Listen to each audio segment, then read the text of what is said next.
Nada más aclarando, pues bueno, nosotros como Laboratorio de Calidad del Agua, a pesar de que no somos un laboratorio certificado, llevamos un control de calidad.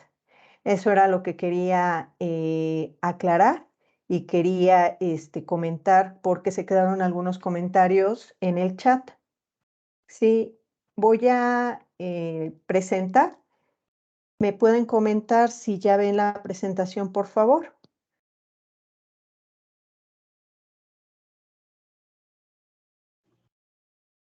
Aún no todavía. Ok, sí, voy a activar.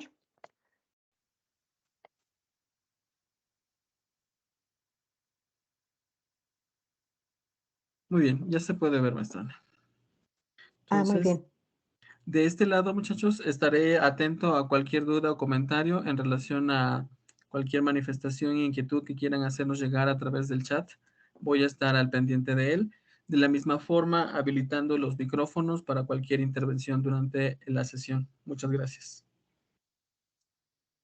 Gracias, doctor Luis. Sí, efectivamente es así ha sido la dinámica. En cuanto tienen algún comentario, alguna duda, levantan la mano y ya me pueden interrumpir sin ningún problema. Usted me interrumpe sin ningún problema. Claro que sí, maestra. Muchas gracias. Sí, bueno, continuando con el tema que estábamos viendo, lo que son los métodos de análisis con respecto a las determinaciones para la calidad del agua, caracterización.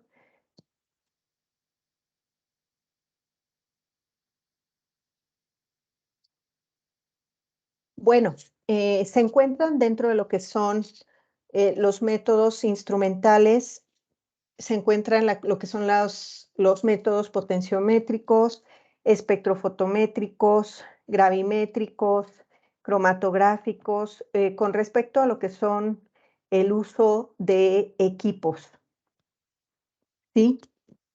Inicialmente veremos las técnicas con respecto a los métodos potenciométricos. ¿Qué es esto en la imagen? Y bueno, aquí, recordando los parámetros que podemos analizar con estos equipos, pues son los parámetros físicos, como es el pH, la conductividad eléctrica, color, temperatura, turbidez. Con respecto a algunos parámetros es entre otros, ¿sí? También algo que les quería hacer el comentario. Existen muchas técnicas por las cuales se pueden analizar los parámetros, ¿sí? Nosotros los realizamos basados en la normativa, lo que dice, pero también incluso hay muchos equipos con los que se pueden realizar, efectivamente, pero es el mismo principio que ocupan cada uno de los equipos. Es por ello que hago la aclaración porque, por ejemplo, la clase pasada estábamos viendo algunos de los parámetros donde nos explica, por ejemplo, estábamos viendo el método para lo que son los metales, la determinación de metales. Hay técnicas que se utilizan, hay equipos, incluso entre marca y marca hay ciertas variaciones. Obviamente el principio, obviamente la teoría es la misma, ¿sí? Imagínense, bueno, dentro de un laboratorio, pues optamos por realizar los parámetros y bueno, hay un sinfín de parámetros que pueden determinar la calidad del agua. Sin embargo, no estamos, yo como les decía, basados en las normas y sobre todo, pues, el hecho es de que podamos realizarlos, lo más completo posible, sobre todo, pues, bueno, para lo que son las técnicas analíticas, ¿sí? Aquí dentro de los parámetros químicos que nosotros realizamos son los fluoruros y en este caso, estos métodos nos dimos a la tarea con el equipo de trabajo de laboratorio de calidad en hacer algunos videos para hacerlo de una manera como más gráfica y que quede más clara. Hay participantes que es probable que, que no tienen al alcance un laboratorio, ¿sí? Y también por experiencia y sobre todo por los conceptos, resulta más fácil y nosotros somos muy visuales, ¿no? Entonces, cuando nos presentan algún video, nos queda más clara la idea, ¿sí? Es por ello que les voy a presentar en los siguientes videos. Si tienen alguna duda, por favor, no duden en preguntar. Bueno, inicialmente, dentro de lo que son los métodos potenciométricos, se encuentra la medición de pH, ¿sí? Encontrando, aquí hay una escala, el pH se mide en una escala de 1 a 14. Es por ello que la medición que se lleva a cabo, que va desde 1 a 14, los primeros del 1 al 4 se considera un pH ácido, ¿sí? Aquí en esta gráfica, pues ejemplifiqué cuando es un pH muy ácido. Aquí tenemos un envase que tenemos ácido clorhídrico y se encuentra a un pH de 1. El pH de 2, que es de igual manera un pH ácido, es el limón, el vinagre, los ácidos, ¿sí? Y recordando y retomando los análisis que estábamos viendo en su momento, eh, de metales, por ejemplo, nos decía que teníamos que acidificar o preservar, adicionarle algún preservativo para poder mantener los metales en disolución, ¿sí? Posterior a eso, por ejemplo, en la gráfica observamos más o menos el pH de la lluvia ácida se encuentra en un pH de 5.5 aproximadamente. Esto es aproximado. Las sodas, los refrescos se encuentran en un pH de 6, 6.5, ¿sí? El agua, comúnmente tenemos que el agua está en un pH aproximado de 7 y se considera un pH neutro, ¿sí? Posterior a eso, también algunas de las soluciones ya nos vamos y se consideran básicas o alcalinas, ¿sí? Por ejemplo, lo que son las pastas dentales se encuentran en un pH básico alcalino entre 9 y 9.5. Sí, recordemos, por ejemplo, el estómago tiene un pH ácido. Esto es precisamente pues para que se lleve a cabo la digestión y se encuentre en un pH. Dentro de los ejemplos son los que les comparto. El agua residual aproximadamente pues se encuentra en un pH de 6.5, 8.5, más o menos. Sí, voy a presentar un video donde lo voy a pausar para mostrarles los pasos que se tienen que hacer para poder determinar el pH, para poder hacer la medición de pH.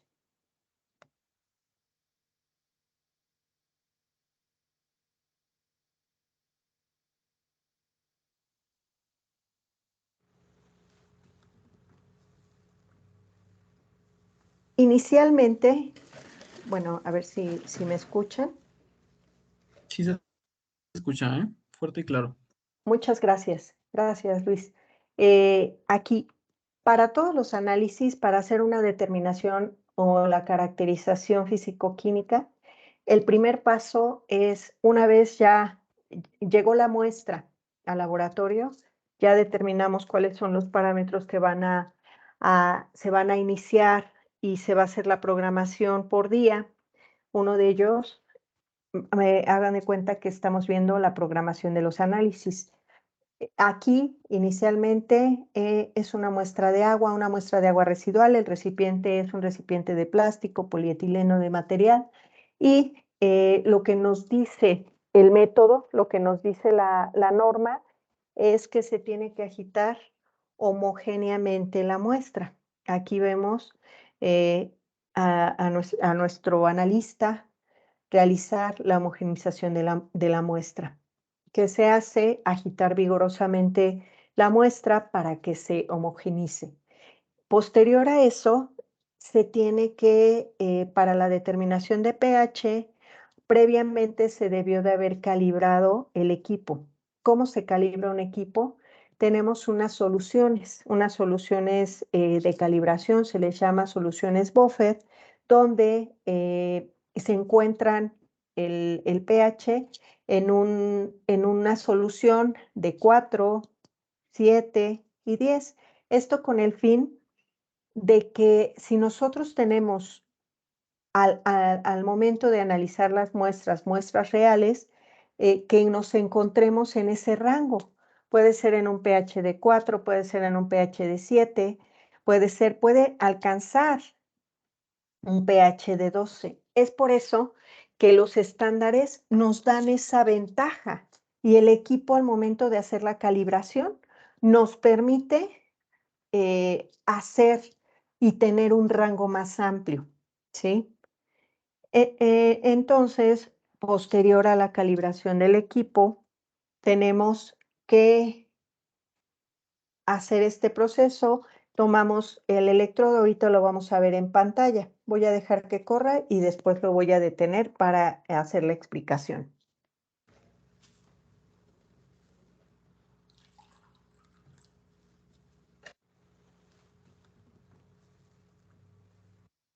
Ahí toma, si se dieron cuenta, toma una pequeña porción de la muestra y se prepara para inicializar el equipo.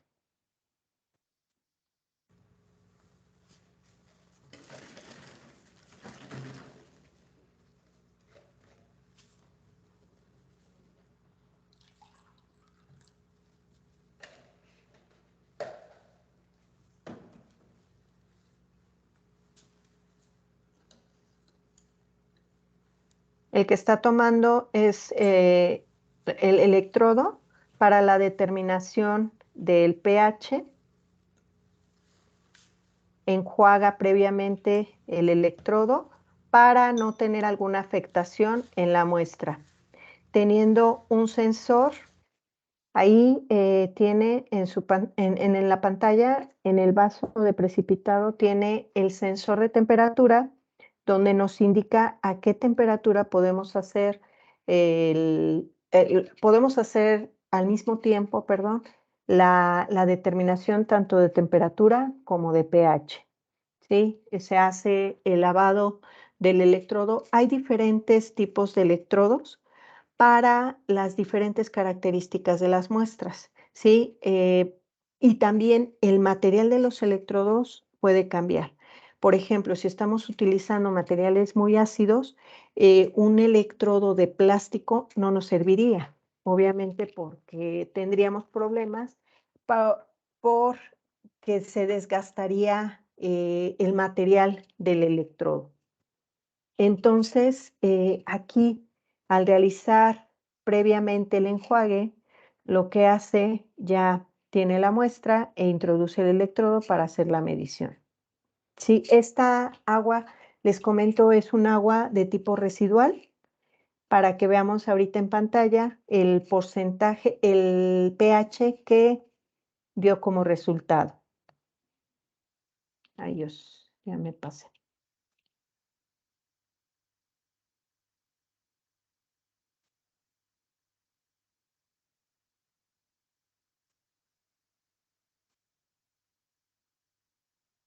Se saltó.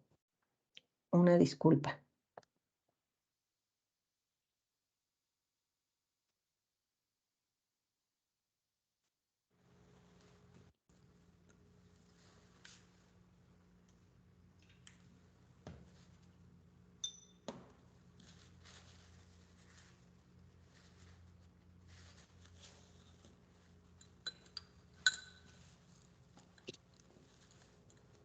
Aquí está haciendo la medición para pH. En la parte superior de la pantalla del equipo se observa dos lecturas, si se dan cuenta.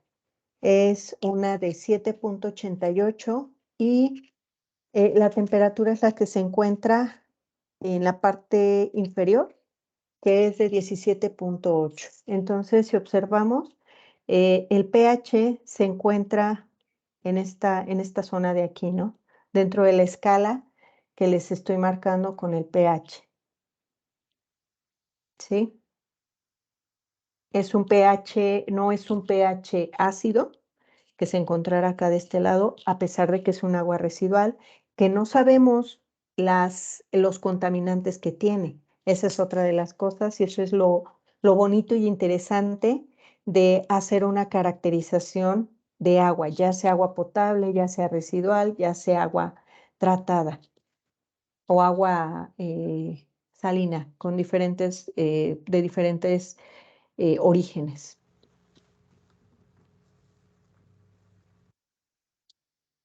¿Sí? ¿Tienen alguna duda con respecto al método de pH? Muy bien, hasta el momento no tenemos ninguna duda en el chat. Muchachos, siéntanse con la libertad de participar. David acaba de levantar su mano. David, voy a habilitar tu micrófono. Ya está habilitado. Puedes hacer tu comentario abriendo tu micrófono, por favor. Hola, doctora. Buenas tardes. Hola, Bueno, buenas yo también me tardes. dedico a analizar, pero creo que, bueno, para los compañeros que no saben bien esa parte, también es importante comentarles de la temperatura, ¿no? Que es directamente proporcional al pH. A menor temperatura, cómo sube el pH, o a mayor temperatura, cómo baja. Aquí en el laboratorio tuvimos un caso de un compañero que no se le notificó de esto o no recibió el entrenamiento adecuado y comentaba que sus análisis a veces le daban un pH arriba, abajo, en números que no correspondían. Y ya verificando, se comprobó que la temperatura, pues a veces estaba a 25, a veces lo medía 20, a veces lo medía 18, porque temperatura ambiente no la podía controlar. Y ya se hizo una tablita y ya se le explicó al compañero cómo afecta su medición para llevar sus reportes correctamente. Muchas gracias. Gracias, David. Eres David, ¿verdad? Sí, Efectivamente, fíjate que tocaste un punto importante. Cuando se realiza la toma de la muestra, de hecho, hasta por norma, viene que se debe de dejar a temperatura ambiente la muestra, ¿sí? A veces, ahorita en esta temporada, pues muchas veces no alcanzamos ni siquiera 20 grados, más o menos, y ya estamos diciendo, bueno, ya está a temperatura ambiente, ¿sí? Ahorita si se dieron cuenta, la temperatura a la que se obtuvo es a 17.6 grados centígrados. Entonces es una temperatura baja. Aquí otra de las cuestiones, esta muestra fue tomada recientemente, o sea, prácticamente se tomó para poder hacer estos videos con fines educativos. Y es muy importante lo que menciona también el comportamiento de lo que son las sales, ¿sí? Están en función, el pH está en función de las sales. Sí, muchas gracias. Gracias por hacer la aclaración y tu comentario para enriquecer el tema. Efectivamente, está en función. Yo creo que aquí una de las cosas para poder evaluar, nosotros no lo vemos y en cierta manera tienes razón, David. Cuando llega un analista nuevo, cuando llega una persona nueva, todos estos detalles no los conoce. Y de acuerdo a la experiencia, es conforme van aprendiendo a identificar, ¿no? Sí, y por qué me tenía que haber esperado a que subiera la temperatura, ¿no? Porque ahorita en esta temporada de ya casi invierno prácticamente y con estos fríos que tenemos en Toluca, no alcanzamos la temperatura. Y efectivamente, pues sí está relacionado el pH, incluso pH, conductividad, la temperatura. Gracias, David. ¿Algún otro comentario, alguna pregunta? No, por el momento todavía no hay más participaciones. Recuerden, a través del chat también podremos hacer plantear nuestras inquietudes, nuestras dudas. Eh, Gracias. sí, Fátima dice que tiene una duda. De manera natural, ¿cómo es que cambia el pH en los lagos? Me imagino que Fátima ha de haber enfrentado alguna situación en la que el pH en los lagos puede cambiar. Entonces, ella pregunta que si de manera natural esto puede ocurrir. Dice, en época de estiaje y la de lluvias, ¿es posible que el pH cambie? ¿Es más de una unidad? ¿Cuál sería alguna de las disposiciones atmosféricas que influyen en el pH? Muchas gracias, Fátima. Efectivamente, sí, las condiciones climáticas, sí hacen la variación del pH.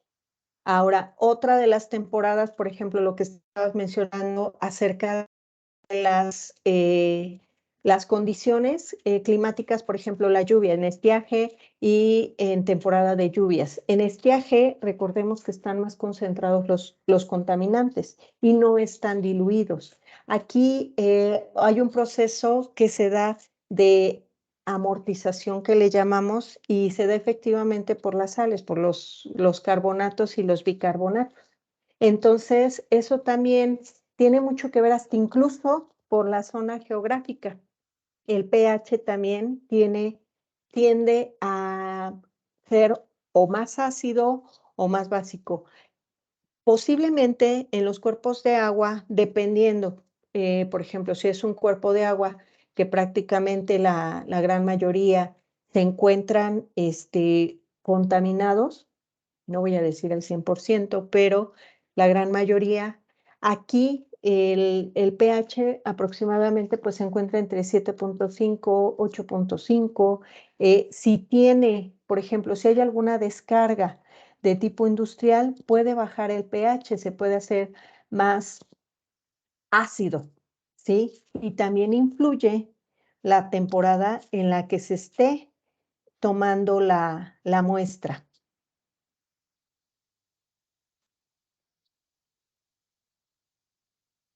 Sí quedó. Muy bien, muchísimas gracias. Al momento no hay ninguna otra inquietud, ninguna otra duda.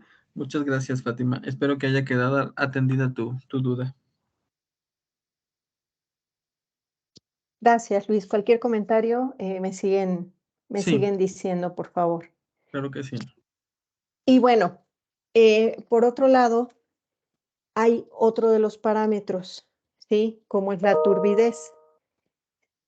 La turbidez se da por un fenómeno óptico. Prácticamente casi la gran mayoría de estas técnicas son o colorimétricas o son que llevan a cabo el efecto de la luz. Estamos ocupando mucho los fenómenos ópticos. ¿Y esto a qué se da? Por la absorción y la dispersión de la luz que incide sobre una muestra.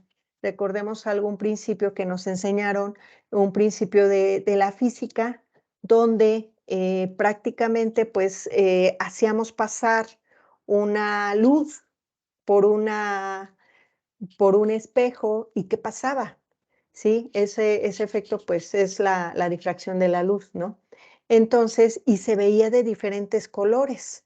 Ese es el efecto que se da de igual manera pasa con la turbidez. ¿Sí? ¿Y qué pasa? Bueno, cuando se hace pasar la luz, una luz incidente sobre una muestra de agua de cualquier tipo, esta prácticamente también tiene mucho que ver y está relacionado, hago esta relación con lo que son los sólidos en suspensión.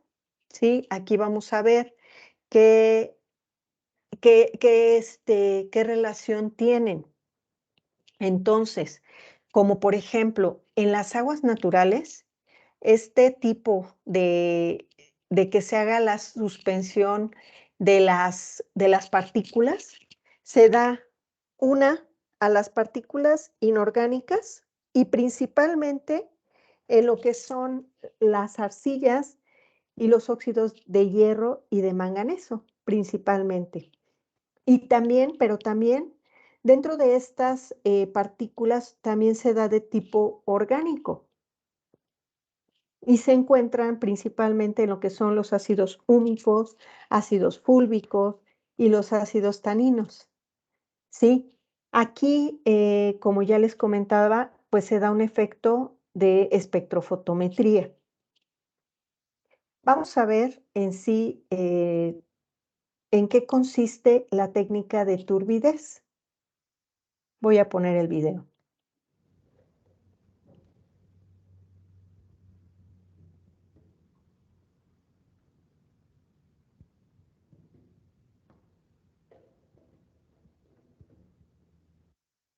Inicialmente, como se dieron cuenta, también hizo este proceso de agitar, este proceso de hacer la homogenización de la muestra y ya se coloca en un vaso de precipitado para poder hacer la medición.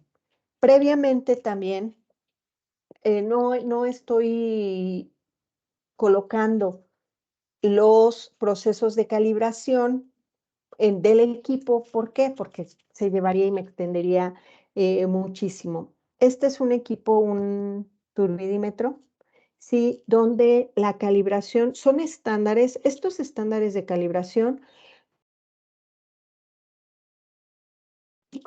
de turbidez, ¿sí? Y prácticamente, pues bueno, ya vienen calibrados y uno puede elegir a qué medidas se pueden utilizar. Las medidas a los que lo estamos calibrando es de 0.2, 2 y 1000 NTUs, unidades nefelométricas, que son las unidades con las que se mide la turbidez. Aquí en este espacio, bueno, se ve lo que es el display, la pantalla, y este es el espacio donde tenemos la muestra. Ahí es donde se coloca una celda para hacer la medición.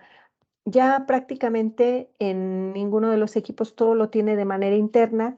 Por adentro tiene lámparas, una lámpara de tuxteno, donde nos da lo que es hace pasar un haz de luz y atraviesa la celda. Voy a dejar correr el video. En el Inter, maestra Ana, tenemos una pregunta de Fátima también. Ella pregunta, ¿qué tan confiable es utilizar el disco de Secchi para determinar la turbidez en cuerpos de agua? Ok, gracias por la pregunta. Miren, también recordemos, hay algunos métodos que son métodos cualitativos, ¿sí? Este tipo de discos, o sea, son métodos rápidos que nos sirven y, por ejemplo, no puedo llevar aquí al campo mi turbidímetro, ¿sí? O sea, necesitaría como llevar y tener un laboratorio de manera práctica, de manera móvil, entonces que eso me impediría bastante. Obviamente sí lo podemos hacer porque incluso la gran mayoría también hay otros discos para hacer diferentes mediciones que son discos colorimétricos. Obviamente no hay nada mejor que hacerlo de una manera ya en laboratorio. Sí, entonces sí lo pueden hacer, es correcto, sin embargo, es una medición de tipo cualitativa. Sí, no hay nada mejor que hacerlo de manera cuantitativa, porque ahí nos da, en el disco, hace una comparación y es de tipo comparativa, donde la lectura de la muestra, vamos a suponer, tenemos la muestra de tipo residual, y ahí nos da la gráfica, entonces identificamos el valor y la cantidad de turbidez que pudiera tener. Sí, efectivamente, pues las unidades que refleja, no hay nada mejor que hacerlo de tipo espectrofotométrico y en el laboratorio. Pero sí sí se puede hacer en campo, pero lo más recomendable es llegar y hacerlo de una manera cuantitativa. No sé si resolví la duda, Fátima. Muchas gracias, Ana. Sí, otra cosa adicional, aquí en los equipos que estoy presentando, previamente nosotros hicimos una curva de calibración, ¿sí? Y nosotros metemos un control de cierta cantidad donde ahí, ahí nosotros lo que hacemos es ver cómo una está trabajando el analista, dos, cómo está trabajando el equipo y adicionalmente a esto ya sabemos, porque aparte los equipos previamente reciben un mantenimiento. Entonces, esto, si nosotros empezamos a ver que el equipo, en lugar de que nuestro estándar nos dé de 0.2 y nos da de 0.6, obviamente, pues aquí algo está pasando con el equipo que ya requiere mantenimiento y, bueno, recordando, los equipos mínimo tienen que hacerse mantenimientos tanto preventivos como correctivos durante un año. Entonces hay que tener el cuidado de tenerlos calibrados, de hacerles su mantenimiento para que nos den resultados confiables. Esa es la diferencia de un método rápido y un método llevado con calibración espectrofotométrico. ¿Sí? Sí, Ana, también David nos comenta que efectivamente hay turbidímetros que podemos llevar a campo, que podríamos utilizar en campo, obviamente con todas las precauciones de justamente lo que mencionas, de cuidar mucho la calibración, que estos equipos a veces, por ser esta modalidad portátil, pudieran sufrir algún daño. Y bueno, serían una alternativa también para poder realizar las pruebas en campo, solo con creo yo que con la debida precaución de mantenerlos bajo las condiciones adecuadas. Definitivamente coincido contigo en el sentido de que un resultado que proviene de un equipo de mesa de laboratorio, pues es mucho más confiable que un resultado bajo condiciones de campo.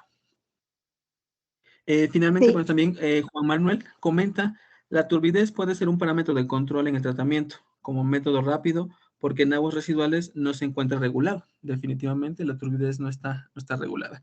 Muchas gracias, Juan Manuel.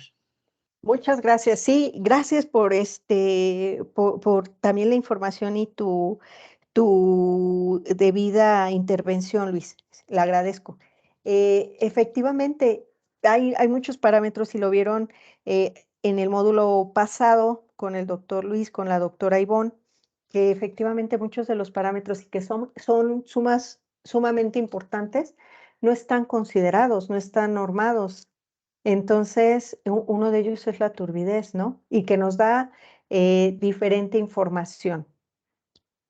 Voy a dejar correr el video para que lo veamos, para que se vea cómo se hace la técnica de turbidez en el laboratorio. Gracias, Juan Manuel. Gracias, Fátima.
Aquí lo recomendable para cualquier medición en algún equipo, lo que siempre se recomienda es hacerlo por triplicado y los resultados, pues bueno, tenemos ahí, si se dieron cuenta y por eso detuve el video, está en un rango de 50-51, ¿sí? Entonces aquí obviamente vuelve a hacer ese proceso para hacerlo por triplicado. vuelve a sacar la celda, como no hay necesidad de cambiarla, simplemente de hacer la lectura por triplicado.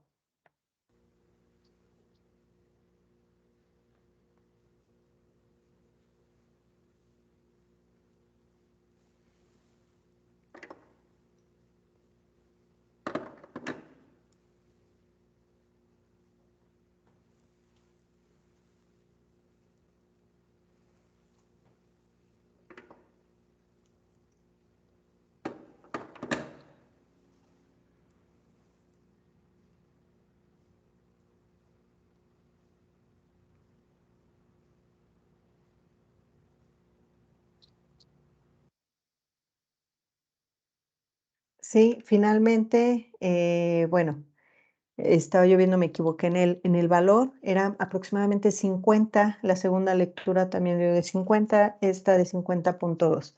Y se hace un promedio y se hace el reporte de esta lectura con una turbidez para un agua residual de 50 NTUs, unidades nefelométricas por sus siglas en inglés. ¿Sí? ¿Alguna pregunta, alguna duda? Hasta el momento no hay ninguna otra inquietud. Ok, continuamos.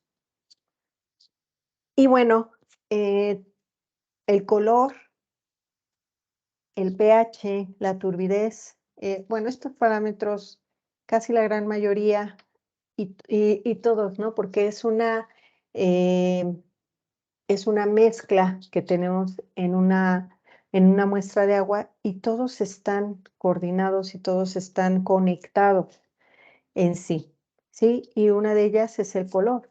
Si nos damos cuenta, cuando nosotros observamos, por ejemplo, que veamos en nuestras casas el color como un color café en el agua y que está saliendo de este color el agua de nuestra llave para tomar, pues decimos, pues algo está pasando, ¿no? No se nos hace normal que el agua pueda tener ese color.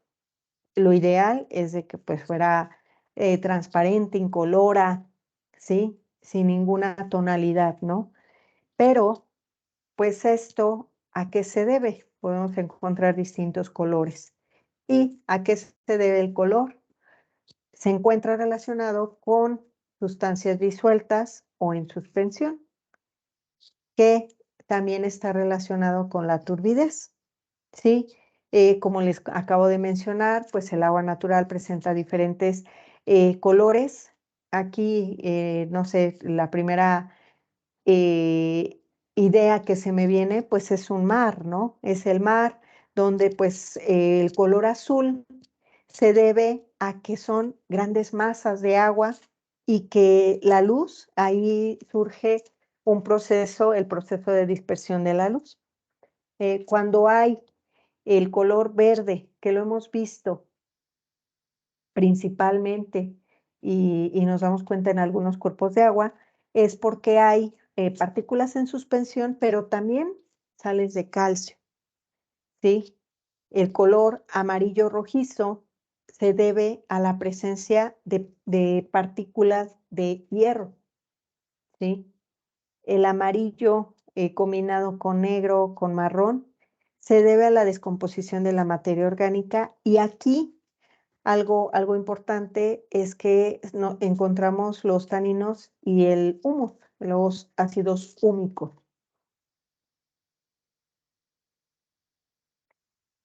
Hay diferentes tipos de colores, ¿sí? Existe para hacer la medición, prácticamente es el color aparente y es el color verdadero. Sí, muchas de las veces por normativa, el color que nos piden y el color que se debe de determinar es el color aparente. Sí. Este color aparente es el color que tiene el agua inicialmente y que tiene prácticamente todas las partículas, ya sean las disueltas, ya sean las coloidales, ya sean las de suspensión, y hay determinaciones que el método nos indica que debemos de filtrar, ¿sí? Debemos de filtrar con un filtro, con una membrana papel filtro de 0.45 micrómetros, ¿sí? Aquí, con el color aparente, no se hace un filtrado. Sí, aquí vemos los colores que tenemos y con respecto al color aparente, pues bueno, si fuera el color aparente, pues obtendría un color así. Muchas de las veces, de acuerdo a las partículas que tiene, se puede eliminar un poco el color. ¿Esto a qué se debe?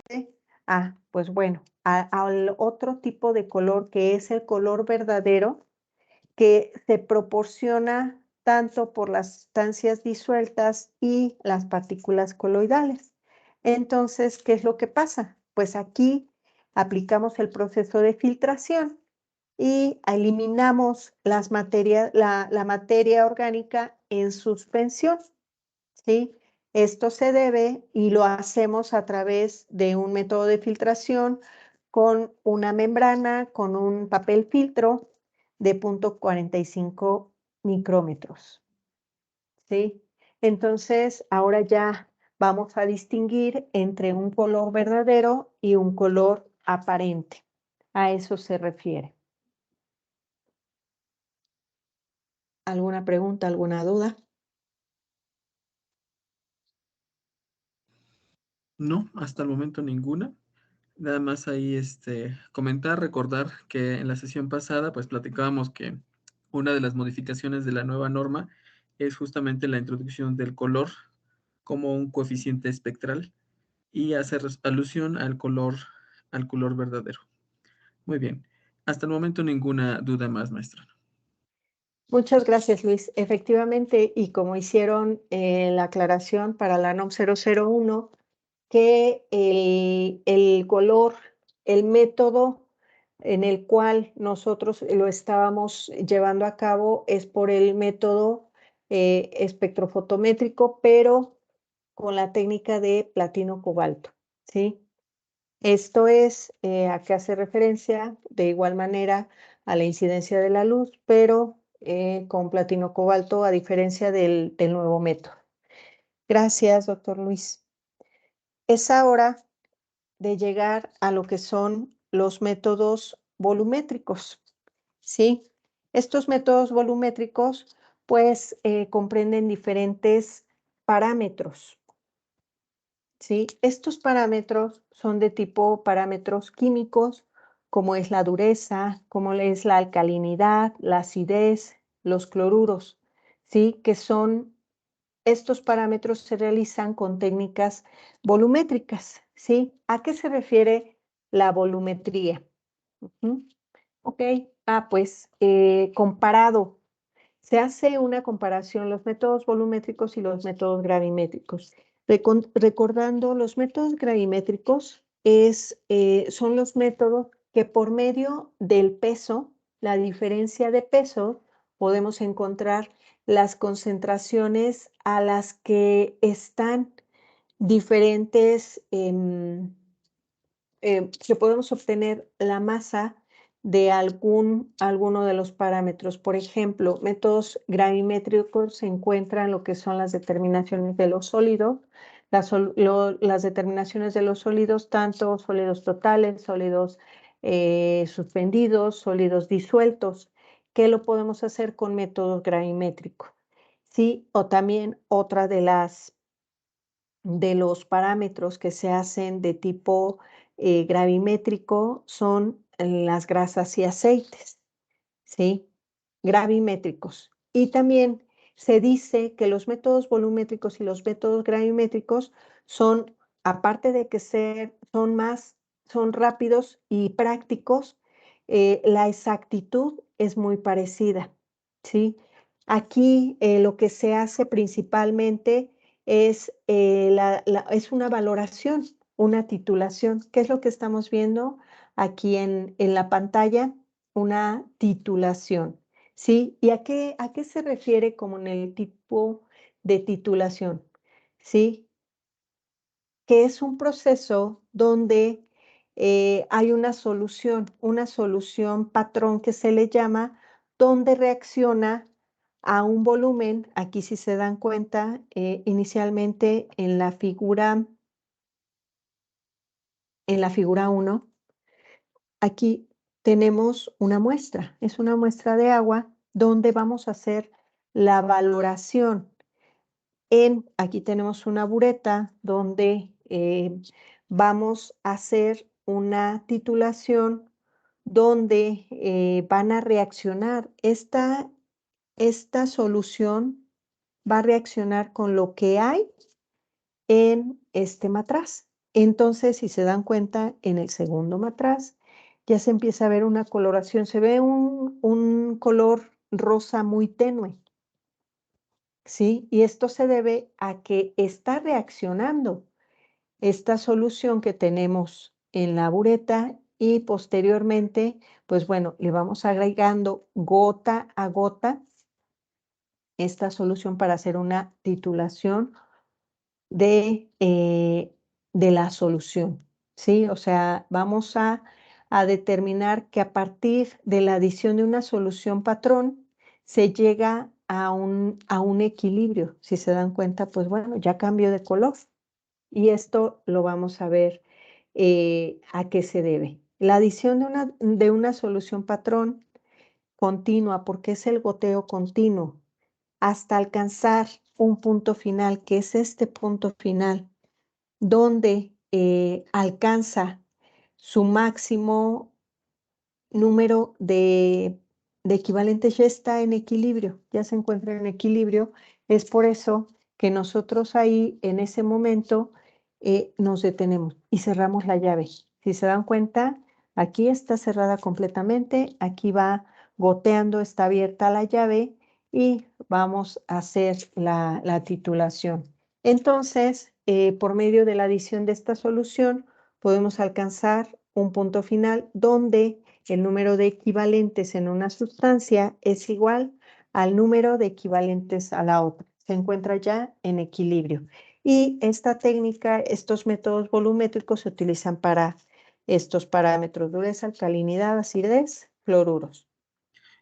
Comenta Denise que el vire del indicador al llegar a, bueno, el vire del indicador es a 8.2 aproximadamente a ese valor de pH.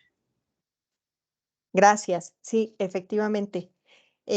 Aquí aproximadamente, pues bueno, los métodos volumétricos están, si nos damos cuenta, se le agrega un indicador. Todavía no llegó a esa parte, era la introducción, pero efectivamente, nosotros le agregamos un indicador. Puede ser anaranjado, puede ser la fenolftaleína normalmente. Entonces, dependiendo la técnica, al hacer el cambio, puede llegar a alcanzar ese pH, porque si nos damos cuenta, vamos a ver el video con esa muestra que les mostré. Si recuerdan, el pH era un pH de 7. Me parece 7.8. 7.8. Sí. Correcto. Entonces, aquí, pues nosotros le agregamos una gotita de fenolftaleína y no va a cambiar, nos va a pasar lo que sucede aquí, no cambia. Entonces, al momento de que cambia el color, que se le llama vire, es ahí donde el pH ya llega a una estabilidad del número de equivalentes. Gracias, Denise. Efectivamente, 8.2. Gracias. Y bueno, dentro de lo que son los métodos volumétricos, existen diferentes técnicas, tipos de volumetría, que se encuentra la neutralización, la precipitación, óxido-reducción y la complexometría. Aquí es importante mencionar, bueno, los métodos que se llevan a cabo son de tipo neutralización. La técnica que vimos anterior es neutralización. ¿A qué se debe? Que se hace reaccionar, se lleva a cabo una reacción entre un ácido y una base. Para la precipitación, el resultado es una formación de un compuesto poco soluble. Sí, con respecto a otro tipo de volumetrías, que es la oxidorreducción, pues son reacciones que se involucran la transferencia de electrones. En la complexometría van formando complejos, ¿sí? Recordando, se lleva una volumetría de tipo neutralización. Tiene mucha relación lo que es el pH. Y bueno, retomando lo que es una valoración, una volumetría de tipo ácido-base, está basada en que se lleva una reacción de neutralización que ocurre entre un ácido y una base y se van mezclando. Se van mezclando en una solución y se hace una valoración donde el ácido con una sal y un ácido fuerte se lleva a cabo por medio de una alcalimetría. O también puede ser, aquí estamos viendo prácticamente lo que se lleva a cabo con un ácido. Las reacciones se llevan a cabo mediante un ácido y lo que vamos a obtener como resultado es la alcalimetría.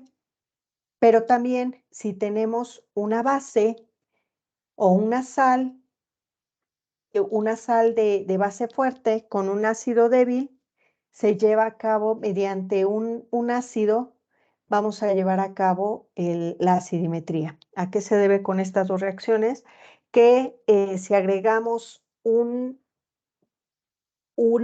base a la solución, imaginémonos la escala, tenemos una base, se refiere a un pH superior a los 10 de pH, unidades de pH, se le agrega esa base, entonces, ¿qué vamos a tener como resultado? Pues una alcalimetría. Obviamente, pues bueno, vamos a ir agregando a una solución ácida, vamos teniendo una solución de ácido como de 2, 4, y vamos agregando una base. ¿Qué vamos a obtener? Obviamente, pues el pH va a incrementar y eso es lo que pasa con la neutralización. Vamos neutralizando, ¿sí? Efectivamente. Y por el lado contrario, si tenemos una solución básica y le vamos agregando gota a gota una solución ácida, lo que va a pasar es de que vamos a disminuir el pH, ¿sí? Y se va a convertir en ácido, ¿sí? Prácticamente. Entonces, dentro de lo que son las valoraciones volumétricas, tenemos la estequiometría, ¿sí?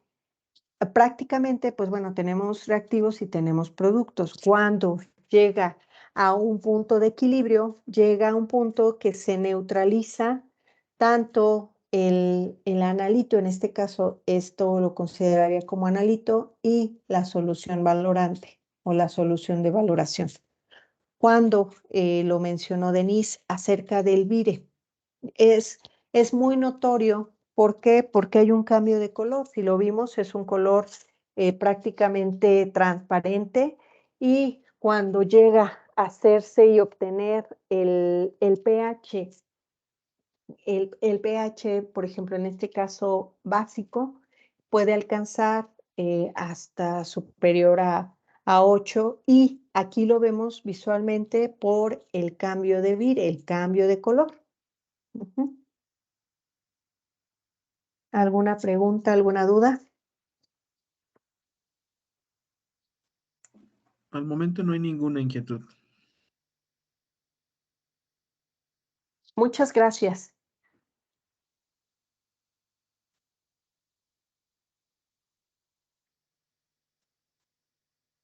Y bueno, uno de los parámetros volumétricos por el cual hacemos es la alcalinidad por métodos volumétricos, ¿sí? ¿Y qué pasa con la alcalinidad?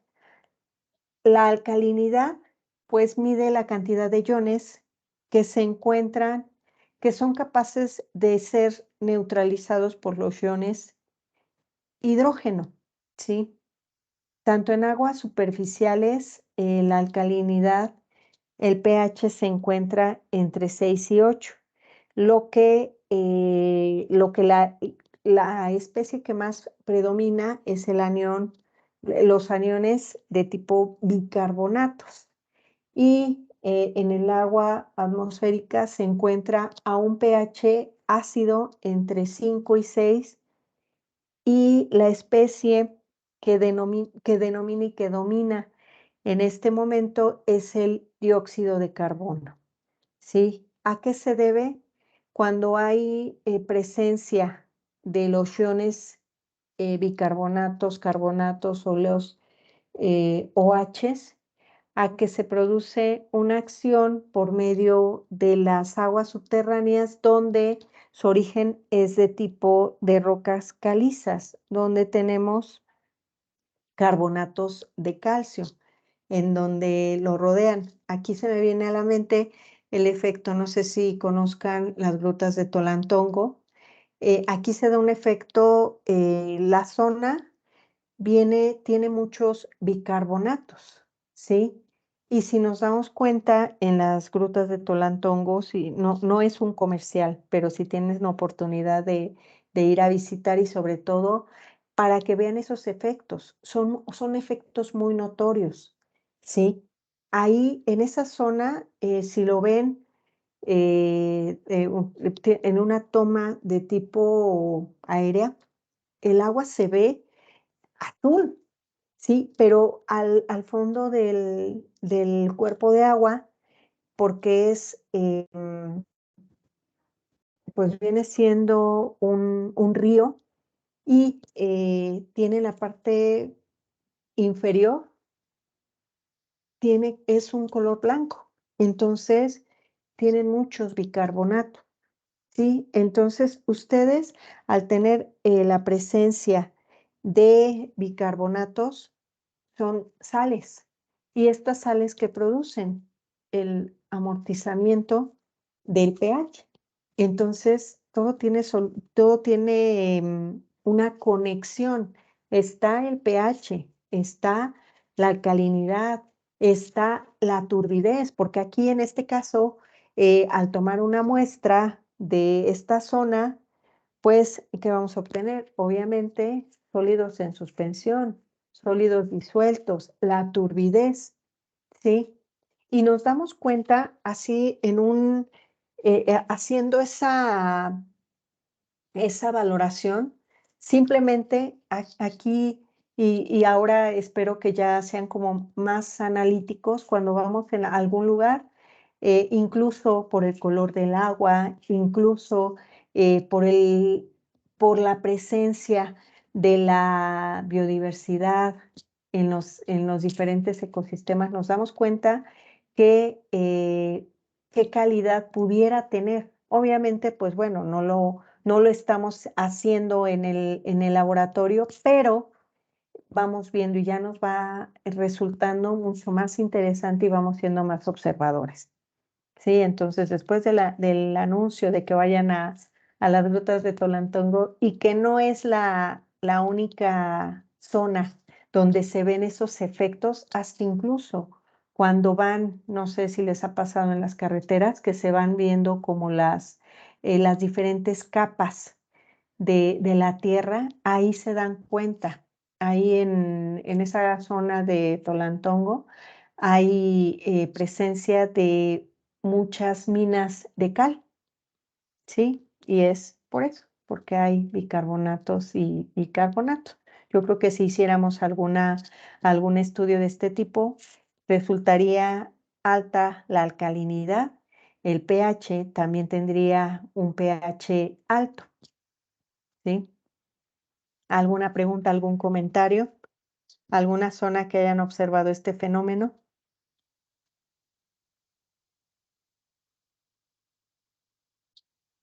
No, hasta el momento ninguna inquietud. Moisés, a ver, Moisés, voy a habilitar tu micrófono Ya está habilitado, puedes abrirlo, Moisés, para poder escucharte. Buenas tardes, ¿me escuchan? Claro que sí. Adelante, Moisés. Nosotros atendimos una planta en Mexicali, y ahí como es desierto, la solubilidad, que diga la conductividad, o sea, las sales, nos salían hasta de 3,000 a 5,000, era algo ya exagerado, pero nos comentaban que era precisamente por el suelo, por los mantos, por eso tenía tantas sales. Entonces el pH andaba más o menos entre 8 y 10. Sin embargo, el proceso biológico se desarrollaba muy bien, sin ningún problema. Obvio, se adaptaba. Pero pues nace un comentario de que por eso dicen que una cerveza Tecate sabe mejor allá, porque ese nivel de sales se lo dejaban obviamente en la empresa, era le daba más frescura, otro sabor. Nacer un comentario a lo que está usted comentando. Muchas gracias, Moisés. Fíjate, sí, sí, es verdad. O sea, aquí nos damos cuenta si lo analizamos, y yo creo que muchas de las veces no somos observadores y no somos analíticos, porque hasta incluso en esos efectos, o sea, ¿qué pasa ahorita se me vino a la mente el refresco, ¿no? También, sí, el pH, recordando que el refresco, ¿qué pH tiene? Tiene también por el gas el efecto que nos causa, como lo estabas mencionando, Moisés, ¿no? O sea, porque sabe rico y más frío, entonces esa es la sensación que nos provocaría. Efectivamente, pues tiene mucho que ver, o sea, no tomamos en cuenta lo que es la situación geográfica. Sí, la edafología tampoco no la tomamos en cuenta. Apenas encontré en una página, en la página de Semarnat, una imagen, la voy a pasar posterior, de lo que es la situación geográfica de la República Mexicana. Y muchos de los que hacemos calidad del agua, sobre todo aquí en Toluca, la presencia, y se dice, o sea, ya está por zonas que tenemos mucha dureza en la zona centro del país. Y también otro donde sí encontré bastante, o sea, dije, wow, es por eso, o sea, porque no tomamos en cuenta la situación geográfica, la edafología, y en la zona centro, presencia de mucho sílice. Y yo creo que aquí también Luis no me dejará mentir en los análisis, o sea, obtenemos presencia de sílice, ¿sí? En la zona de Toluca. Sí, bastante alta la concentración, bastante alta esos parámetros. Esmeralda tiene una duda muy interesante. ¿En la alcalinidad de grutas del Toraltongo es nociva para la salud? ¿Eso nos podría causar algún daño para la salud? Yo incluso he escuchado de el agua, o sea, porque tiene muchas sales, el ingerirla, eso ya lo dejo a consideración de cada quien, pero yo he escuchado que tiene fines terapéuticos, hasta incluso la temperatura del agua, que no mal recuerdo, alguien también lo comentó hace un momento, que tiene mucha relación el pH, la temperatura. Es de tipo terapéutico y hasta incluso como relajante, ¿no? O sea, pero se debe a los bicarbonatos y a los carbonatos. Nunca se me ha ocurrido la ingestión, pero sí he escuchado que tiene fines terapéuticos. Muy bien. Sergio comenta, él dice que Sergio Durán, desde antes de la zona de Toraltongo, las aguas ya son muy alcalinas, a tal grado que las tuberías de agua o calentadores solares se saturan de sarro en aquella zona. Eduardo dice, la geología tiene un papel importante dentro de la calidad del agua, aún más en el agua subterránea. Definitivamente, Eduardo. Sí, yo también coincido con eso y les digo, o sea, yo no había caído, no me había caído como que el 20 de decir, Es verdad, o sea, no tomamos en cuenta la situación geográfica, no tomamos en cuenta la geología, ¿sí? Entonces decimos, a ver, o sea, ¿qué está pasando? Y sí es cierto, hay muchos porqués. Por ejemplo, en la zona norte también hay presencia, si nos damos cuenta, pues es zona árida. Es lo que estabas comentando también, Moisés. O sea, es zona árida y hay presencia de sales, ¿no? Principalmente. Entonces, yo creo que aquí lo que nos lleva es a ser un poquito más observadores y no nada más porque la caracterización físico-química pues nos da muchísima información y que es elemental hacer un estudio de caracterización de determinación físico-química del agua, tanto de microbiológica, de tipo físico-química y no se diga ya análisis ya más especializados. Gracias por su participación. Ahora vamos a ver el video de apoyo para la determinación de lo que son los, lo que es la alcalinidad. Sí, de esta manera vuelve a ser repetitivo, pero lo tenemos que hacer y tiene que ser así el inicio cuando se hace la homogeneización de la preparación de la muestra. Obviamente debe de estar en una temperatura ambiente. Aquí hacer la homogeneización. Aquí se tiene el primer paso, es la adición de las gotas de fenolftaleína, que es un indicador, ¿no? Nos indica que si hace un cambio a color rosa tenue, se tiene que hacer la continuación se tiene que agregar gotas de anaranjado de metilo. Vamos a ver el proceso y les voy platicando.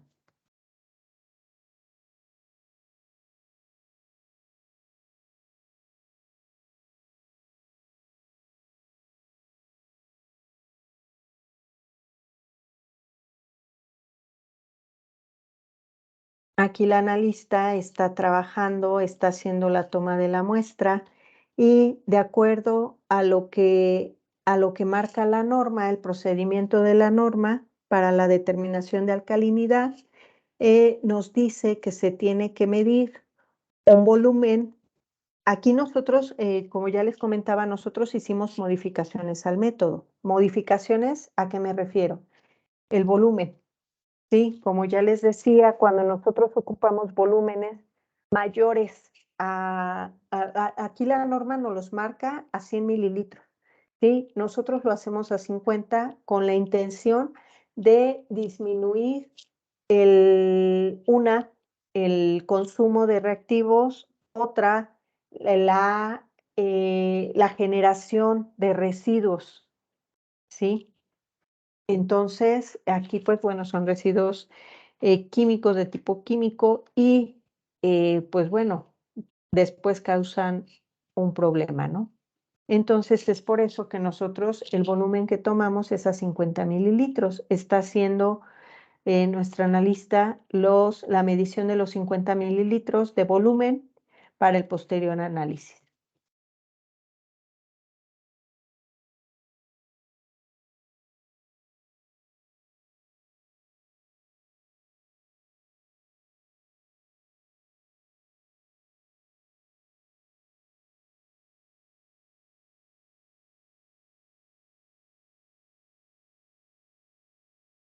Lo mismo se hace con lo que es un blanco. Siempre se tiene que llevar un blanco, en este caso para estas técnicas, donde es el mismo procedimiento como si fuera una muestra real, una muestra de agua residual, tratada, potable. Es el mismo procedimiento. Se mide el volumen y ya una vez teniéndolo, esto es, pues muchas de las veces nos dice que la forma en que nosotros lo hacemos, si se dieron cuenta, utilizó un matraz volumétrico que para nosotros nos resulta de una manera mucho más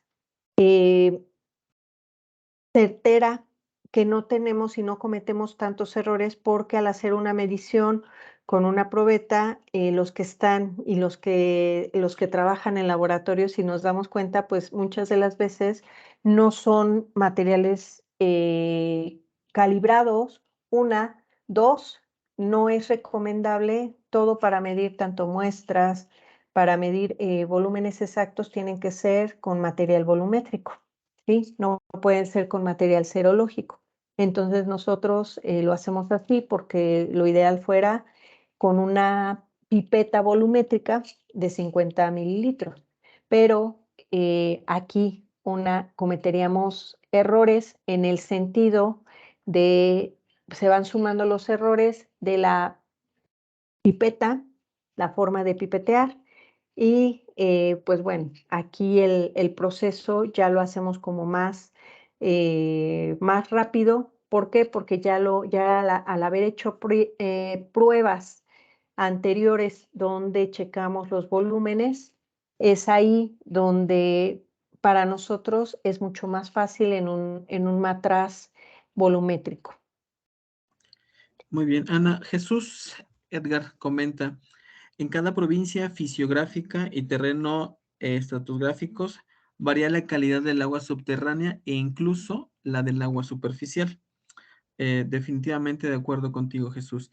Y Miguel también añade, en el Valle de Toluca, ciertas zonas, municipio de Lerma específicamente, los equipos de bombeo requieren mantenimiento mínimo cada 3 años y en algunos casos cambios de tubos por saturación de sales. Efectivamente, comenta y se Miguel. da. Y se da por esto, ¿no?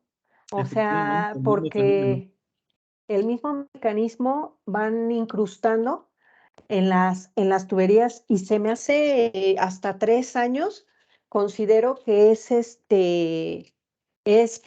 mucho tiempo que esperan. Yo esperaría que fuera, depende de la demanda de agua, se me hace mucho el tiempo. Sí, muchas gracias por sus comentarios. Voy a dejar correr.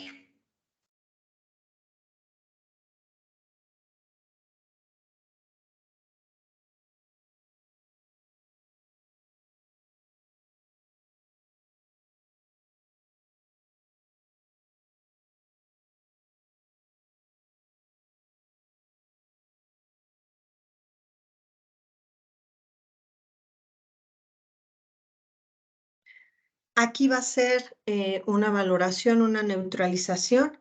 Ya se agregó lo que es la fenolftaleína y se procede a una titulación con ácido sulfúrico, como lo marca la norma, a 0.02 normal. Aquí, al agregar el anaranjado de metilo, se le agregan 3 gotitas y el color que va a prevalecer, si observamos en la imagen, es como color amarillo. Cuando se hace la titulación, el vire tiene que dar a un color como canela. Ese es el cambio que se da. El primero que siempre se mide es el blanco, que es agua destilada.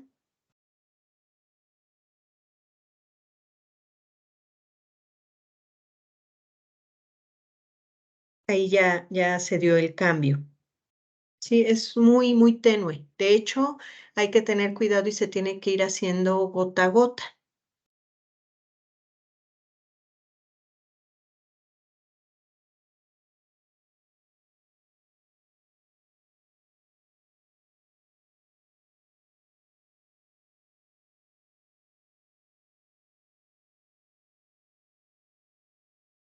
Ya procede en el segundo matraz, que es el agua, la muestra de agua residual, donde procede a hacer la titulación con el ácido sulfúrico.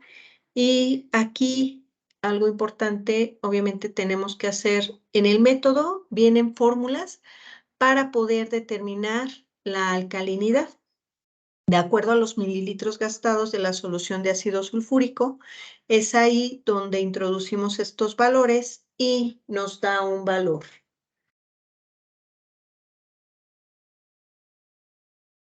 Ya aquí ya hizo el cambio, se hace el cambio y ya observaron el color en el que se da.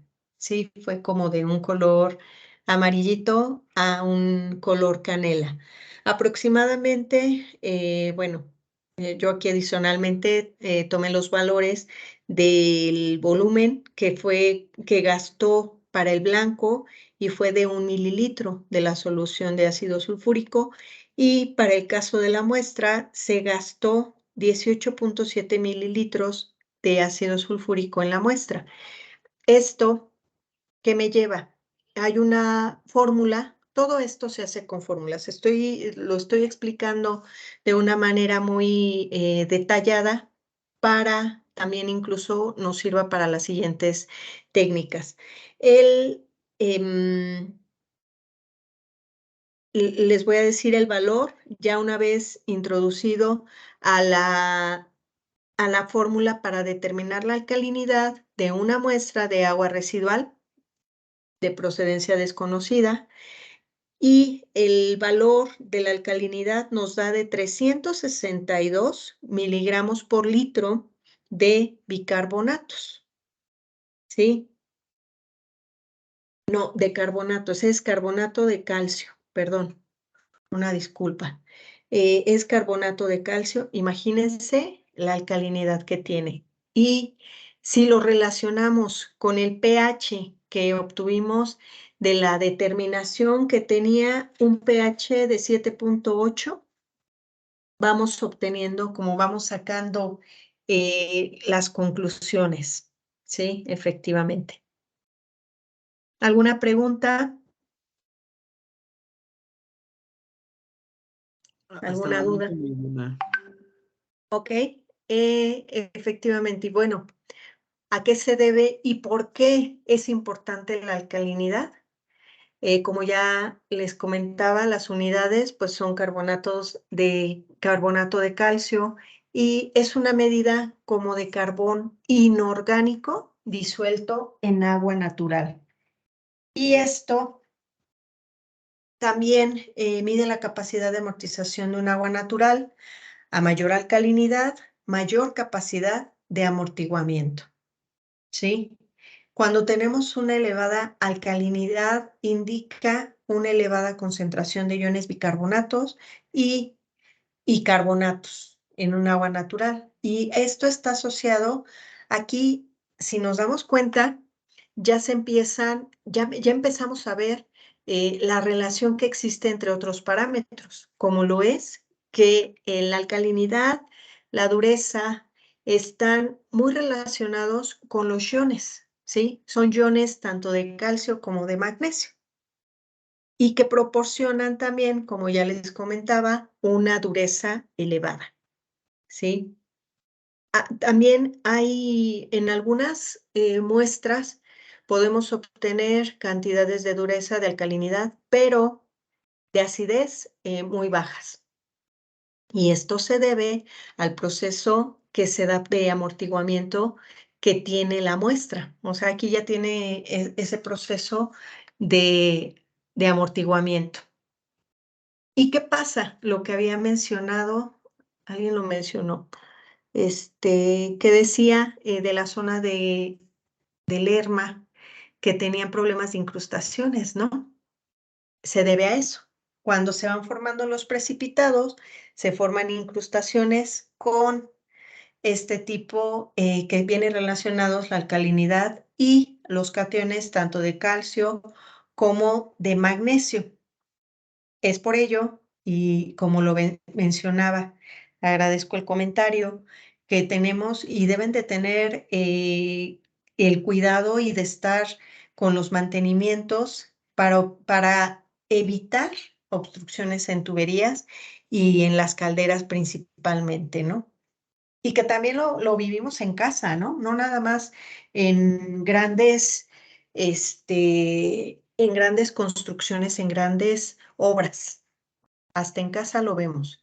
Nosotros, les comento, nosotros tenemos nosotros producimos nuestra agua agua desionizada, y constantemente tenemos y tenemos el mismo problema, que debemos de estar cambiando nuestros filtros precisamente por la dureza, precisamente por la alcalinidad, porque llega un momento en que ya están saturados y ya no nos sirve el agua. Empezamos a ver incremento en la alcalinidad, en la dureza, en la conductividad. Cuando ya empieza a incrementar la conductividad, es cuando ya decimos hay que cambiar los filtros.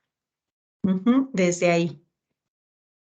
Otro de los métodos que vamos a ver y que también están relacionados es la dureza. ¿A qué se debe la dureza? Pues es a la disolución de la caliza, que es el carbonato de calcio, que se debe al agua de lluvia y contiene dióxido de carbono disuelto procedente de la atmósfera, ¿sí? Es por ello que tenemos presencia de dureza, y también están presentes los iones tanto de calcio como de magnesio. Hay dureza, la dureza es dureza total en general, como lo vemos aquí, dureza total, pero también hay dureza al calcio y la dureza al magnesio. Juntas, tanto de calcio como de magnesio, se da la dureza total, y las unidades para la dureza son en carbonato de calcio, en miligramos de carbonato de calcio por litro de agua. Y esto son características donde el agua se considera, o el concepto es agua dura, ¿sí? ¿Y qué origina? Origina costras en los utensilios, un sabor desagradable también, ¿sí? Es por ello que, si nos damos cuenta, en muchas de las aguas que consumimos, aguas embotelladas, y hasta dice, ¿no?, que baja dureza, ¿sí? O que es un agua alcalina, porque eso nos están vendiendo, ¿no? Sabiendo que es parte de la misma naturaleza del agua. Un aspecto opaco en la ropa lavada. A eso se debe en la coloración, y decimos, es que en la ropa blanca nunca está blanca, ¿no? Siempre se ve como muy opaca, provoca residuos grisáceos al disolverse el jabón, disminuyendo la efectividad. No recuerdo si en la clase pasada, estábamos hablando hace 2 clases, mencionaban acerca de la presencia cuando los cloruros en presencia, cuando hacemos el efecto de desinfección, me parece, y si no mal recuerdo, ¿qué pasaba si perdían la efectividad al estar mezclado con algún detergente? Aquí está también, o sea, va disminuyendo la efectividad. Ana, Moisés tenía un comentario que nos quería compartir. Moisés, habilite tu micrófono. Puedes abrirlo y hacernos llegar tu comentario, Moisés. ¿Me escuchan? Sí, Sí, adelante. adelante. Es otro comentario. Estas aguas alcalinas que usted está comentando, las comerciales, nosotros teníamos un equipo multiparamétrico, y en ese momento no teníamos solución de 10, entre el buffer 10. Entonces quisimos probar, porque ahí decía en la etiqueta que tienen un pH de 9. Entonces intentamos, primero, obviamente antes de calibrar, hicimos la medición, y no recuerdo si probamos 2 o 3 marcas, todas marcaban 7, 7.02, 7.08, pero estas aguas alcalinas realmente no son alcalinas, o al menos las marcas que nosotros probamos. Fíjate, Moisés, en una experiencia de hace una semana, fíjate, hicimos también, una de nuestras alumnas está montando un método a microescala para alcalinidad. Hicimos también una determinación de medición de pH y alcalinidad de una de estas muestras alcalinas. Y por ahí hay 2 marcas que sí dieron alcalinidades de 132, 127, pHs de 9. Entonces, a nosotros nos llamó mucho la atención porque, bueno, pues, teníamos también la misma duda acerca si realmente estas aguas alcalinas cumplían con esos parámetros y resultó que sí tenían estas dos, al menos estas dos marcas. Hubo una tercera por ahí que la verdad no se ajustó a lo que estábamos esperando. Yo creo que entonces agarramos las que no. Creo que probablemente. Incluso una de estas marcas tenía el sabor a bicarbonato. No sé si han probado alguna vez una solución de bicarbonato para controlar la acidez. Tenía un sabor muy parecido. Se le siente un sabor muy diferente.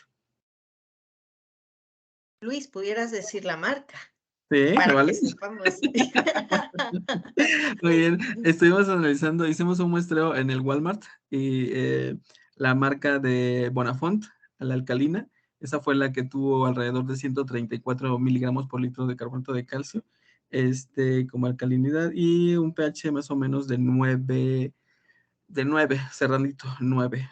Por ahí hay otra marca que se llama Zoe, que también tiene más o menos unos 23 o 32 miligramos por litro. Entonces, también Ajá. tiene un pH de 8,7 más o menos. Para saber, o sea, porque yo creo que hemos estado como estigmatizando algunas marcas de decir es que no cumple, ¿no? Y también yo creo que no estamos acostumbrados a percibir el sabor, ahorita que lo mencionabas acerca del sabor Sí. que tiene de bicarbonato. Entonces, no estamos acostumbrados a esos sabores y cuando el sabor del agua embotellada tiene algún saborcito raro, no, ya así como que decimos no. ¿Por qué? Porque no es natural. ¿Por qué? Porque no sabe a agua, no está bien, ¿no? Entonces, ya el hecho de ir como conociendo esas características cuando es un agua alcalina, tener un sabor característico, obviamente, ¿no? Sí, se siente completamente diferente a la Bonafont tradicional, por ejemplo. Es un sabor muy, muy diferente. Muchas gracias. Gracias por tu aportación, Luis. Gracias, Moisés, también lo que acabas de comentar. Sí, presento rápidamente el procedimiento para lo que es la dureza. De igual manera, se hace el mismo proceso.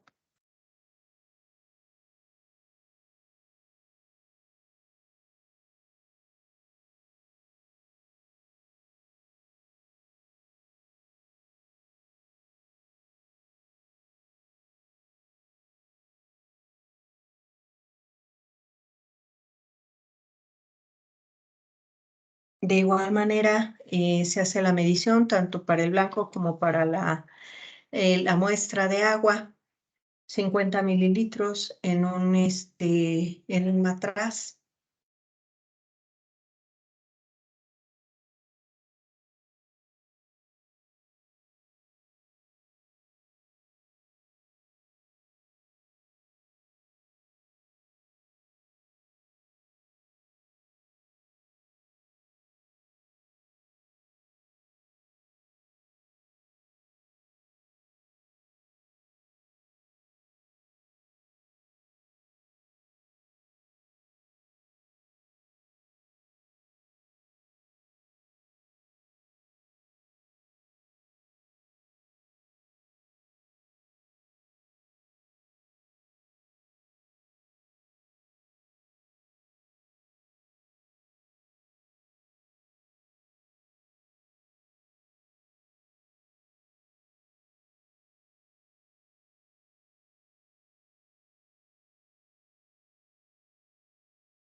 Aquí le pongo pausa para posterior de que se hace la medición de la muestra, se tiene que agregar, de acuerdo al procedimiento que marca para dureza, de 1 a 2 mililitros de una solución amortiguadora. Esta solución amortiguadora se tiene que hacer la preparación previamente. Todas las soluciones que se les están comentando ya se debieron de haber preparado previamente y llevado a ciertas condiciones que tienen que estar. Se agregan 1 o 2 mililitros de la solución amortiguadora a las muestras. Dios.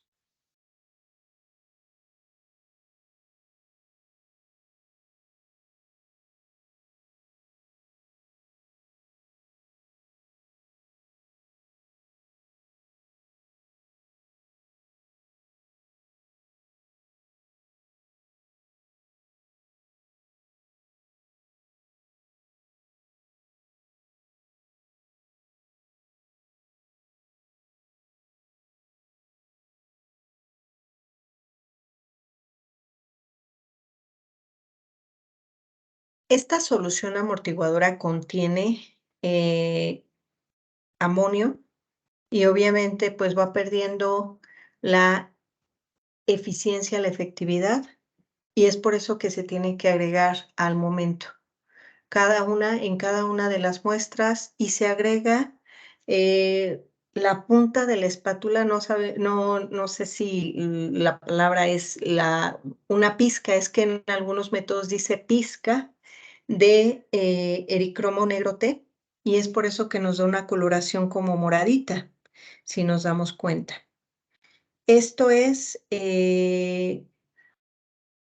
agregando para cada una de las muestras, se tiene que agregar en el momento.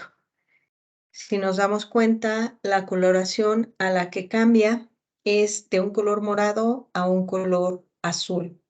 El primer procedimiento fue para el blanco. Nuevamente vuelve a ser el mismo procedimiento para las muestras para la muestra real. Muy bien. Andrés tiene un comentario, a ver si nos podríamos apoyar. En referencia a los parámetros físico-químicos, hay ciertos parámetros que tienen una correlación entre ellos. Es decir, un parámetro no puede estar por encima de otro. Por ejemplo, no es correcto que el pH en niveles de acidez, el pH en niveles de acidez y la conductividad alta. ¿Nos podría explicar algo acerca de esto, de estas correlaciones entre algunos parámetros? Es lo que comenta Andrés. Ok. Sí, muchas gracias, Andrés. Efectivamente, hay una correlación, es lo que estamos analizando en este momento con las muestras. Están conectados, la dureza está conectada a la alcalinidad, pero también está conectado el pH, ¿sí? Un agua alcalina, aproximadamente, como ya se los había comentado el doctor, está entre 8.5 y 9, que es lo que indica prácticamente, ¿sí? Y también, como lo mencionaba, debe de tener esa capacidad de amortiguamiento y, por ejemplo, vamos a suponer, cuando hay presencia de alcalinidad, obviamente no podría ser un pH ácido, ¿sí? Porque estamos hablando de una muestra alcalina. Un pH tendría una relación de 7.5, 8.5, 9, ¿sí? Se iría. Y es probable que para acidificar, tener el pH ácido, ¿qué es lo que pasa? En el proceso, cuando hay una correlación tanto con los contaminantes, con los parámetros físico-químicos, tiene mucha relación con las sales, ¿sí? La conductividad. Es importante lo que mencionas, Andrés, ya que hay una correlación directa. No sé si resolví más bien era el comentario. Muchas gracias. Recuerden, les he compartido a través del chat el link para registrar la asistencia del día de hoy. Por favor, en el Inter, en lo que vamos concluyendo la sesión, podrían apoyarnos con su registro. Muchas gracias. Sí, muchas gracias. Voy a terminar de que veamos el video y dejaríamos hasta esta parte. Quería avanzar lo más que se pudiera. Son temas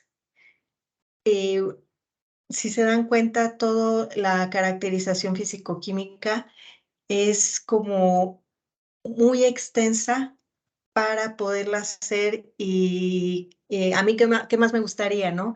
Que en una sesión pudiéramos abarcar, pero me gustaría que quedara como más clara y más, de una manera más didáctica y visual.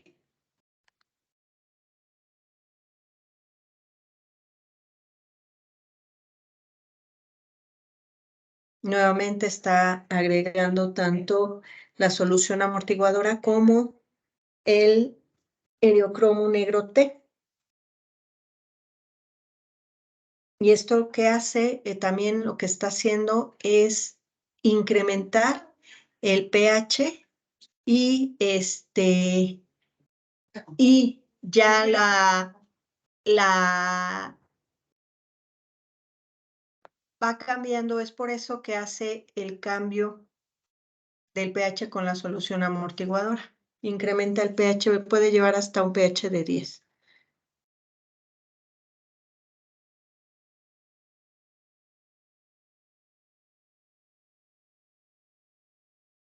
Aquí la cantidad que gasta en el blanco, en la muestra blanco, es 0.1 mililitros de EDTA, la solución en la que están, se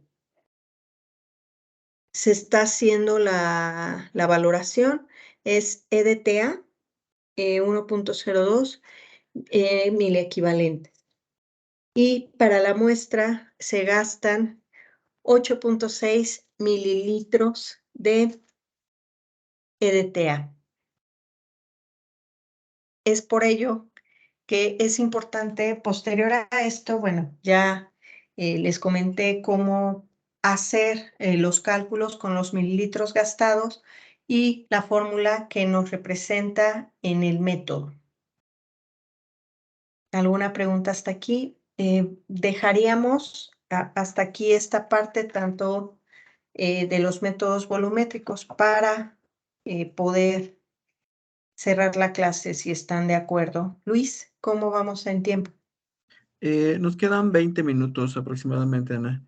Al momento no tenemos ninguna otra inquietud y ninguna otra manito levantada, así que, bueno, no sé si exista algún comentario adicional. Si Chicos, no ¿alguna tienen, duda? Si no, me gustaría cerrar lo que son los métodos volumétricos. Voy a pasar otros 2 videos para poder cerrar los métodos volumétricos en esta ocasión. Aquí el método volumétrico que continuaríamos es el método de acidez. Es el mismo proceso, la medición de las muestras.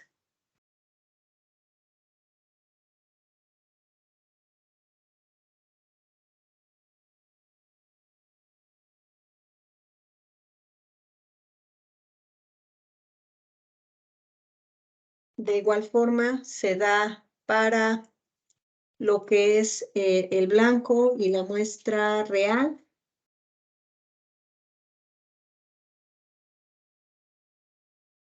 En este sentido, se agrega de igual manera, dice la técnica de 3 a 6 gotas de indicador de fenolftaleína a cada uno de los matraces. Aquí debemos de checar si el vire se queda en color blanco, incoloro,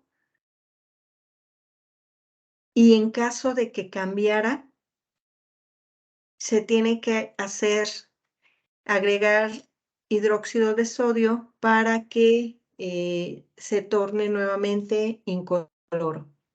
Si se dan cuenta, no hay un cambio.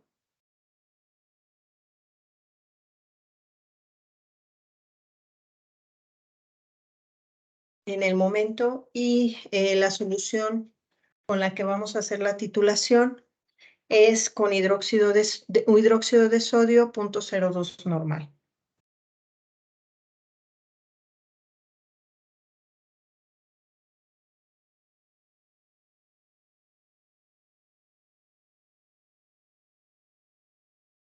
Para el caso de la muestra, se hace el mismo procedimiento y el gasto es de 1.1 mililitros de hidróxido de sodio para la muestra y para el blanco de 0.1 mililitros que se gasta.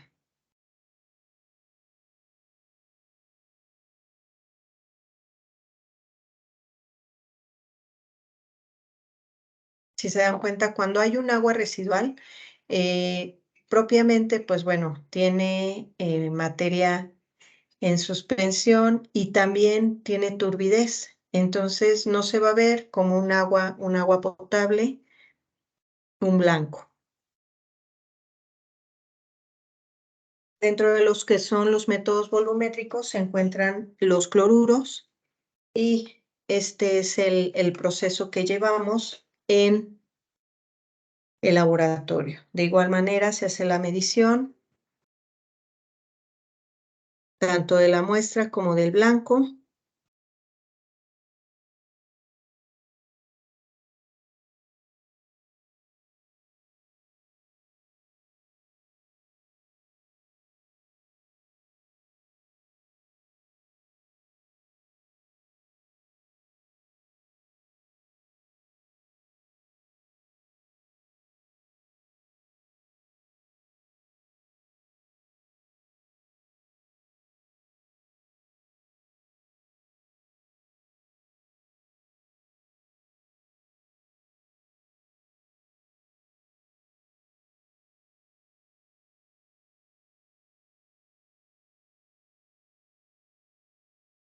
Se tiene que agregar para los cloruros 0.5 mililitros de cromato de potasio, como marca la norma. Es otra de las soluciones. Y la titulación se lleva a cabo por nitrato de plata 0.01 normal. Obviamente, pues bueno, se tiene que hacer una preparación de esta solución de nitrato de plata. El cambio que se hace, si nos damos cuenta, es de un color amarillo a cambiar a un color anaranjado.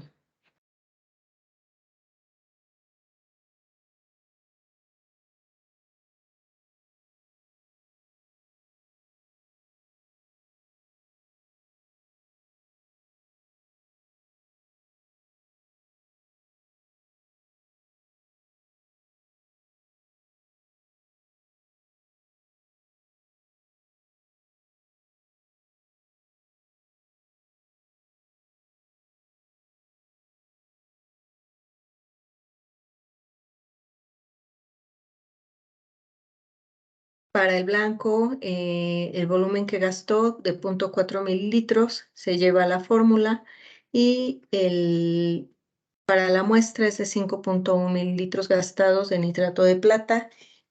Y si en caso de que la muestra tuviera algún color, ahí nos damos cuenta, es un indicativo de que hay presencia de cloruros. La presencia de cloruros nos damos el origen, recuerden en las sesiones pasadas, que venían para el proceso de desinfección en los cuales se utiliza, ¿sí? Con esto, no sé si tendrían algún comentario, alguna duda.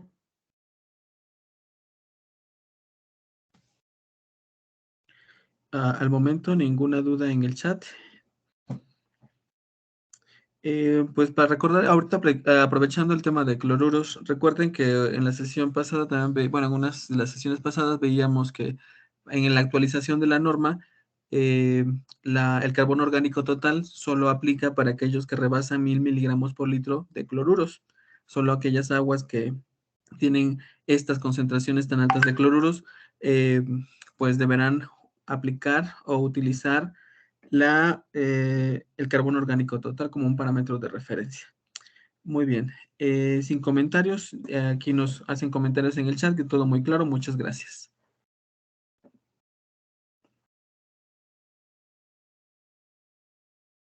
Muy bien, entonces, sin ninguna duda, sin ningún comentario, por favor, registren su asistencia, no se les olvide.